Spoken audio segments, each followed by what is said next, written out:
కొండల మధ్యన ఉన్న ఓ చిన్న పల్లెటూరిలో చిట్టి అనే చిన్న అమ్మాయి ఉండేది. ఆమెకి కథలు చాలా ఇష్టంగా ఉండేవి. పుస్తకాలు, నక్షత్రాలు, కలలు ఆమె రోజువారీ స్నేహితులు. ఒక రాత్రి నక్షత్రాల కింద అమ్మమ్మ ఓ గూఢ రహస్యాన్ని చెప్పింది. అర్ధరాత్రి మాత్రమే వికసించే చంద్రపుష్పం గురించి. అది చంద్రుడిలా మెరుస్తుందట.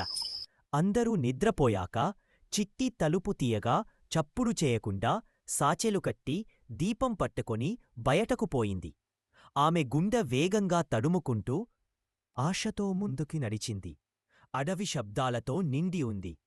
తేలికగా క్రికెట్యు పాడుతుంటే చిట్టి చందమామ కాంతిని అనుసరిస్తూ ముందుకు నడిచింది. తునుకుజల్లు ఆమెకు మార్గాన్ని చూపించాయి. ఒక నిర్మానుష్య ప్రదేశంలో ఆమె కంటికి అది కనిపించింది. వెండి వెలుగులో మెరుస్తున్న చంద్రపుష్పం.